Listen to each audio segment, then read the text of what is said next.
केला जाणार आहे. गांधी पुतळ्यावर काही मालेगावमध्ये की नाही ते निदर्शन त्यांचं नेमकं म्हणणं काय आहे? जसं म्हणणं की मालेगावची बदनामी की सुमय करतायत असं त्यांचा आरोप आहे. मालेगाव मधनं जर बांगलादेशीयांना रोहिंग्यांना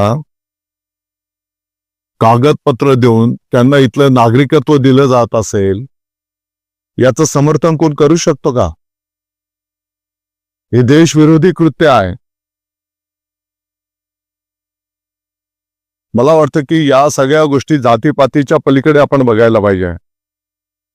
जर देशाच्या विरोधातलं एखादं कृत्य असेल, त्याचं समर्थन आपण कसं करू शकतो?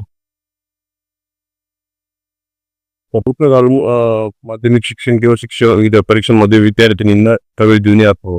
काय सांगू आपण पत्र दिलं तर त्यांनी पत्रकार परिषद देखील आहे. कॉपी मुक्त परीक्षा हे मिशन आपल्या शालेय शिक्षण विभागाचं राहिलेलं आहे आणि म्हणून कॉपी कोणही विद्यार्थी करणार नाही याची काळजी विभाग त्या ठिकाणी घेतो आहे.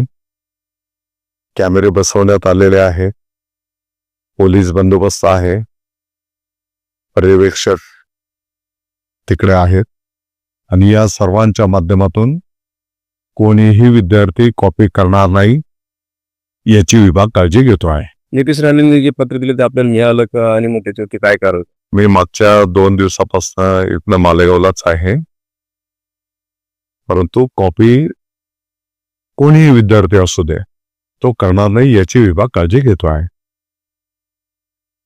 बुरका नाही लागत. मी आता मराठीमध्ये सांगितलं की कॉपी मग ते बुरखावाला असू दे बिगर बुरखावाला असू दे, कोणीही विद्यार्थी कॉपी करणार नाही याची काळजी विभाग घेतो आहे.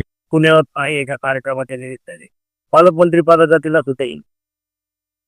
मला वाटतं की मीडियाला त्याचं जास्ती काळजी लागलेली आहे. आम्ही वारंवार सांगितलेलं आहे की माननीय मुख्यमंत्री महोदय, माननीय उपमुख्यमंत्री महोदय वरिष्ठ पातळीवर चर्चा करतील, त्यांना जे योग्य वाटतंय त्याप्रमाणे ते निर्णय करतील.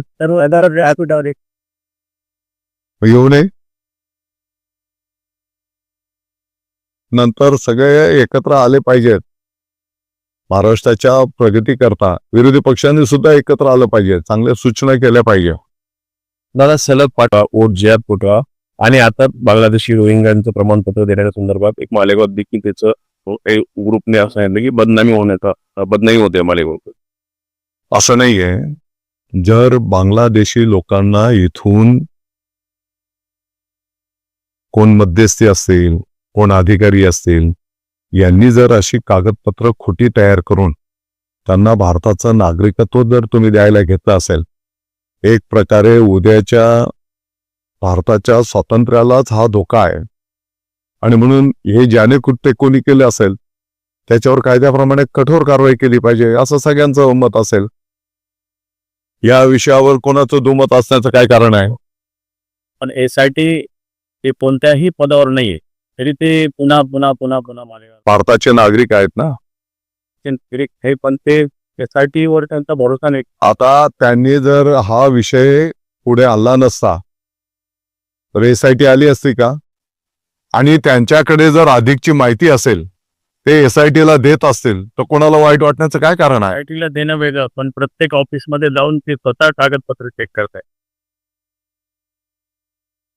त्याने जर हा पुढाकार घेतला नसता हे प्रकरण पुढे आलं असतं का? आणि हा प्रकार सर्वात चालू राहिला असता. बिगर तथ्याची कागदपत्र बाहेर येत आहेत.